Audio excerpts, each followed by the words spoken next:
use the $1 million I inherited to renovate our family home," he said with a grin. I was stunned, barely able to speak. My father had passed away, leaving me the inheritance, but I hadn't told my husband about it. I've been considering divorcing him because he was too controlling, and I didn't want him knowing about the money since he was always greedy for it. But how did he find out? When I asked him, he confessed to threatening my mother to spill the secret. I couldn't believe his audacity. I fumed as I'd argued with my husband, but he just smirked and said, "Doesn't matter what you think, the deal's done. Your yelling won't change a thing."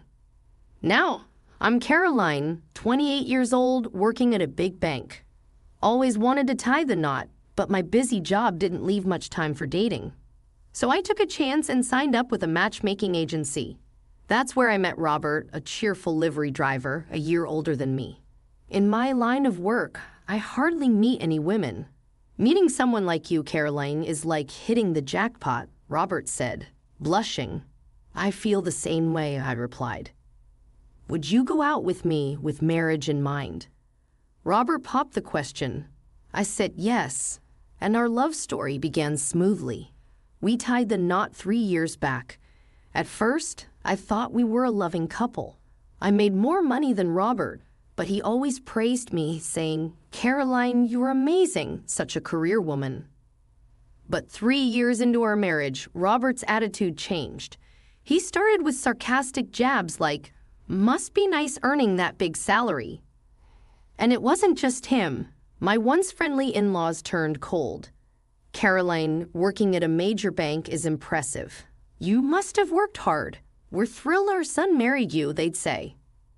At first, both my in-laws seemed so supportive, looking at us with loving eyes. But issues with mothers-in-law are often talked about. I never thought it would concern me, but soon enough, their true colors showed. "Caroline, you make good money, right? Give us some. I want a designer bag." "It's not a big deal to help us out once in a while," my mother-in-law demanded, as if it were expected. "But I just got you a dress for your birthday recently, and I don't lend or borrow money, even within the family," I replied. They were furious when I refused. "How dare you? We only agreed to this marriage because you work at a big bank. Truth is, we can't stand you, sick of you always speaking your mind," so clearly my mother-in-law shouted. "Exactly. What's the point of a daughter-in-law who won't give us money? Giving gifts for birthdays is expected. We're telling you to hand over cash. Even after we've asked so many times, you still won't give in. You're the worst daughter-in-law," my father-in-law scolded, backing up his wife. Robert simply nodded along with his parents' harsh words and didn't stand up for me. To add to that, he often splurged on takeout and expensive furniture without consulting me, saying, "You make good money, so this should be fine." It wouldn't have been a problem if he used his own earnings, but his salary couldn't cover it all, leaving me to foot the bill. With constant mistreatment from Robert and his parents, divorce started seeming like the only way out. Since we didn't have kids yet, I felt the decision wasn't as complicated, so I began preparing for the divorce. When I brought up the topic to Robert, he avoided it and refused to confront the situation. "Divorce? I'm too tired today. I'm going to bed," he brushed it off. "Wait, Robert, we need to seriously discuss this today." I'd insist, but he'd ignore me and quickly retreat to the bedroom, persistently avoiding the conversation. I got a call from my mom during that time. "Hi, Mom, what's going on?" I said, rushing to prepare. "Listen carefully. It's about your dad." According to her, a recent checkup revealed that my father was sick and needed urgent hospitalization. "Got it. I'll head to the hospital right away," I said, rushing. As I was getting ready to leave, Robert asked where I was going, and I explained about my dad's situation. But he just replied with a nonchalant, "Huh," disappointed by Robert's lack of concern, especially considering it was about his father-in-law. I focused on going to the hospital without paying him any more mind. When I got there, I joined my mom to hear the doctor's diagnosis. Turns out my dad had cancer and his time was limited. Both Mom and I were stunned. We debated whether to tell him the truth about his condition, but knowing he'd want to be fully informed, we decided to be honest with him. Returning home devastated, I was met with Robert's insensitive question. "Back from your dad's hospital, huh? How bad is it?" Despite my anger at his tone, I shared the grim news about my father. His response was callous. "Oh, weren't you talking about divorce? If you want to stress out your already ailing father with our divorce, I'm up for it any time." His despicable comment plummeted my feelings for him even lower. But I didn't want to burden my father further. Despite Robert's smug claims about being ready for divorce whenever we discussed it, he seemed even more pleased with my workload and a desire to avoid divorce discussions. I focused on being there for my father. Avoiding the topic of divorce seemed like a victory to Robert, worsening his attitude. "So what about your dad's inheritance? How much are we talking about? I'm his son-in-law, so I should get a share, right?" "Can't wait?" Robert asked eagerly. "That's ridiculous. My dad is still alive." "How can you even bring that up?" I shot back. "Shut up. Don't raise your voice at me."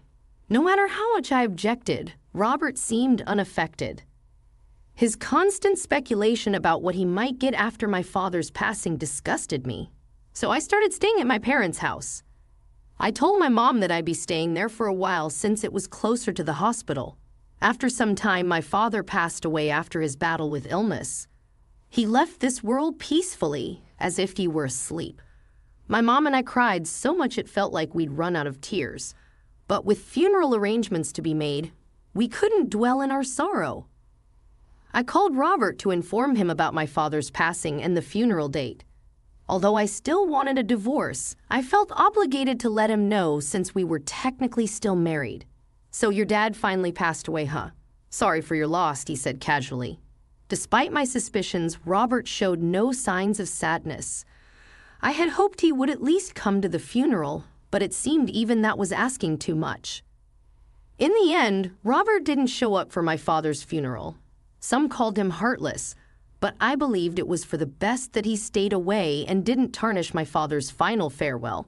After the funeral, a family meeting was arranged, including my mother and me, to discuss the inheritance. There were talks about who would receive what, but since my father had made decisions before his passing, everything was settled smoothly. Feeling like I have finally found some closure, I decided to head back home. But as soon as Robert saw me, he dropped a bombshell. "Hey, it's been a while. I've decided to use the $1 million you inherited to renovate the family house." I was so taken aback that my voice faltered. I hadn't discussed the inheritance situation with Robert. How did he know about the $1 million, and why was he planning to spend it on home renovations? Still reeling from the shock, I asked Robert, "What do you mean?" "I have no idea about any large sum of money." With a chuckle, Robert responded, "I had a chat with your mom. I may have nudged her a bit, hinting that if she didn't spill the beans about the inheritance, I might consider divorce. She quickly spilled everything. It turned out that Robert had coerced my mother into revealing details about the inheritance. "You're despicable, threatening my mother like that just to find out. That's a low blow," I exclaimed, my voice rising without me even realizing it. "I don't care. The renovations are already underway with that $1 million. You did what? Yep, lucky me for snagging that cash.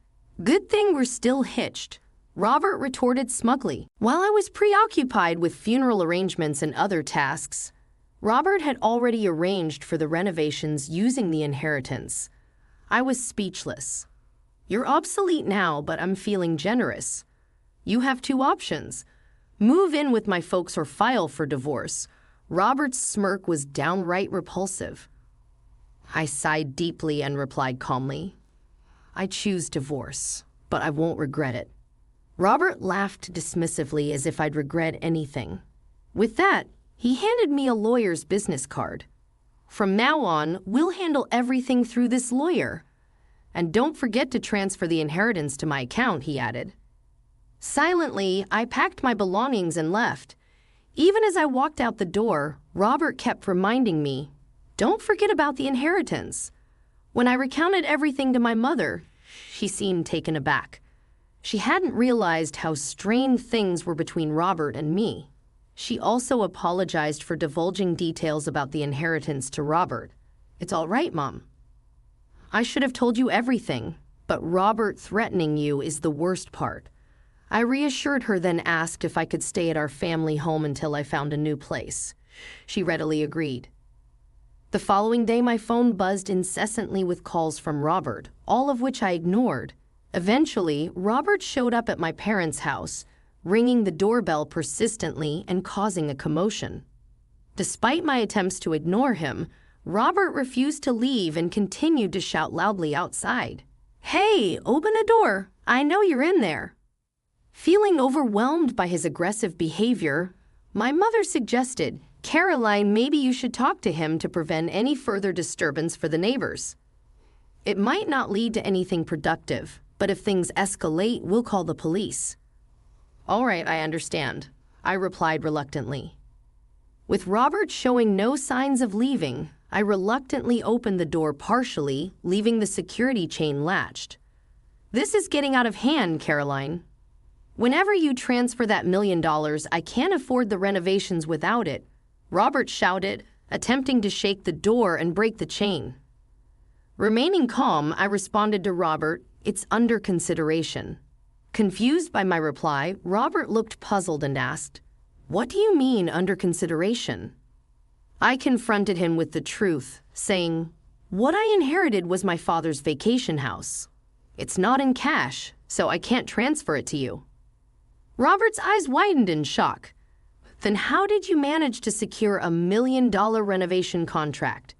Usually, they wouldn't agree without proof of funds." "Well, I have a relative who owns a construction company. I mentioned I'd be receiving $1 million soon, so they skipped the usual checks," Robert explained, looking stunned. "If that's the case, remember when I warned you before we decided to divorce?" I reminded him. "I did warn you properly," I continued. "You've got to be kidding me. I already paid a deposit of $3,000. I plan to pay the rest in installments, but now I can't. What am I supposed to do?" Robert panicked, continuing to fuss. "The wife's property is the husband's too, right? Even if it's not in cash, hand over that $1 million vacation home. We're still married, right?"